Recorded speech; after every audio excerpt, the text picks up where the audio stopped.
All right, thank you, Richard.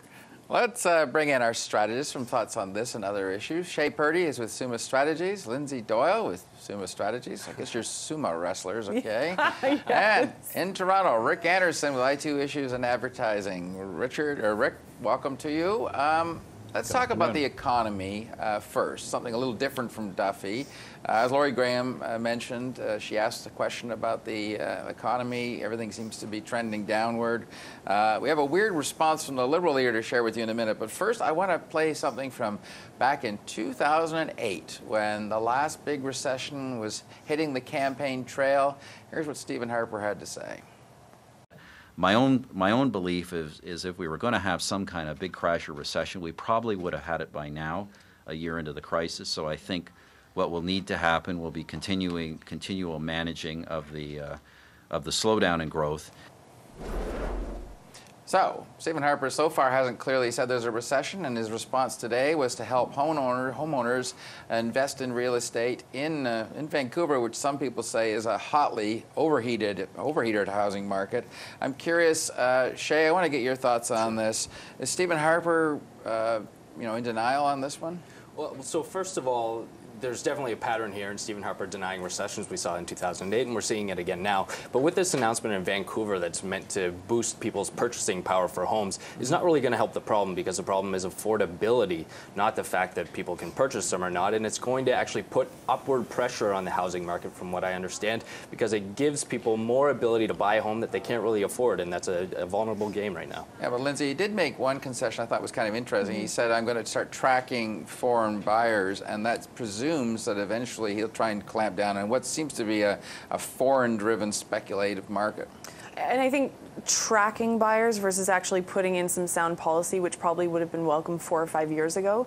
You know, the writing's been on the wall for a really long time in areas like Vancouver and Toronto. So I think that this is a little bit too little too late here, coupled with, what Shea's mentioning, the fact that it's still encouraging people to buy in very hot markets. We don't know where the housing market is going to go in these two cities. We don't know where interest rates are going to go. So I think it's fantastic to bump up, the ability for people to go into their RRSPs, but is that going to be a wise investment? We don't know right now. Rick, to be fair, obviously a lot of these issues are originating from China, and we know the oil price isn't driven by Canada. There's not much a Canadian Prime Minister could do, but do you think the Prime Minister's mishandling the questions on the economy? He should be a little more forthright?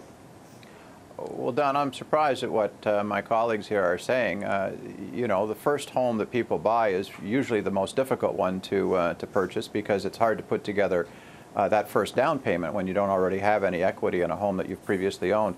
And that was the nature of the announcement today. I think most people will think that's very good policy and will make a difference to those first-time home buyers. It's also the second time since he was elected Prime Minister that he's actually made that change, raised the amount that can be done that way. So I think that's a very positive step for people, not just in the markets we're talking about here, but right across the country. Okay, well, fair enough. I guess the fair question would be, though, do people actually have $35,000 available in two separate RSPs to go and borrow against themselves? Well, if they do, they can take it out now. Okay, Absolutely. I do want to get one other response to this, because Justin Trudeau was asked about how to make the economy grow, and here's what he had to say. We're proposing a strong and real plan, one that invests in the middle class so that we can grow the economy, not from the top down the way Mr. Harper wants to, but from the heart outwards. That's what Canada has always done well with. From the heart outwards. Rick Anderson, any thoughts on that? Sorry, Don, I didn't get that audio, but I think I know what he said. Well, okay, let's get your thoughts on what you think he said, and I'll correct you if you're wrong. Well, was he invoking a Beatles song, "All You Need Is Love," as an economic platform? I think it was Brian Adams. Yeah, it was actually Brian Adams. Brian yes. Adams? All right. What do you think this says? Is the Conservative War Room doing a happy dance, hearing Justin Trudeau say the heart will grow us out of our troubles? Some more footage for the advertising reels, I guess. What do you think when you heard that, Shea? Well, what I thought was that it's kind of a funny comment. A lot of people had fun with it today, but it's a pretty serious problem for the Liberals because they came out on day one of the campaign and said, I'm going to be the guy answering all of your questions. And that's kind of a precedent to set. And as it turns out, it's a dangerous one to set for Trudeau. And unfortunately, he did it on a day when it was supposed to be about ethics and the Harper Conservatives. And it ended up being the top story today that Justin Trudeau put his foot in his mouth.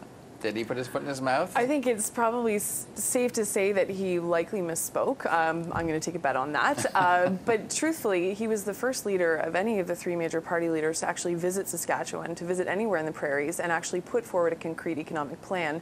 Mr. Trudeau has said consistently and referred to the middle class as being the heart of the economy, the heart of the Canadian economy. So I'm going to put a pin in everyone's a happy dance here and just say that I think that this will likely be a one-day story. So any more of the Care Bear memes will have to disappear as of tomorrow. It will be a one-day story until the Conservative attack ad comes out. All right, quick thoughts. It's a long campaign, and if he's going to come out and make comments like this, it's going to reinforce a prevailing narrative that he's not ready for the job.